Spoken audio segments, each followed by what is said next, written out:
ఈ మధ్య diabetic patient ఒకరు వచ్చారు. వారు తినడానికి ఇబ్బంది పడడము, ఎక్కిళ్ళు కంటిన్యూగా రావడం జరుగుతున్నది.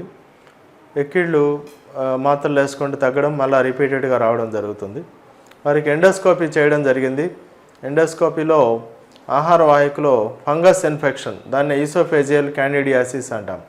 ఈసోఫేజియల్ క్యాండిడియాసిస్ అనేటువంటిది కామన్గా షుగర్ వ్యాధిగ్రస్తులకి, మరియు క్యాన్సర్ ఉన్నవారికి, మరియు స్టెరాయిడ్ ట్రీట్మెంట్ వాడే వాళ్ళకి, బాడీలో ఇమ్యూనిటీ తగ్గినప్పుడు క్యాండిడియాసిస్ ఇన్ఫెక్షన్ అనేది కామన్గా వస్తుంది. మరియు ఆస్మా గలవారు ఇన్హేలర్స్ వాడేటప్పుడు కూడా ఈ యొక్క క్యాండిడియాసిస్ ఇన్ఫెక్షన్ వస్తుంది. సో అది ఉన్నప్పుడు ఎక్కిళ్ళు అనేది ఎక్కువ రావడం జరుగుతూ ఉంటుంది. సో ఎండోస్కోపీ టెస్ట్ చేయించుకొని ఆ క్యాండిడియాసిస్కి 15 రోజులు ట్రీట్మెంట్ వాడడం ద్వారా ఎక్కిళ్ళ సమస్య అనేటువంటిది తగ్గడం జరుగుతుంది.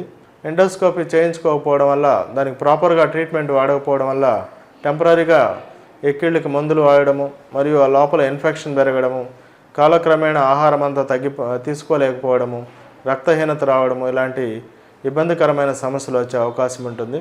ఎండోస్కోపీ చేయించుకోవడానికి ఎటువంటి ఇబ్బంది లేకుండా చేయించుకుంటే ఇలాంటి సమస్యలను తొందరగా గుర్తించి మనం ఇబ్బంది లేకుండా ట్రీట్మెంట్ ఇవ్వచ్చు.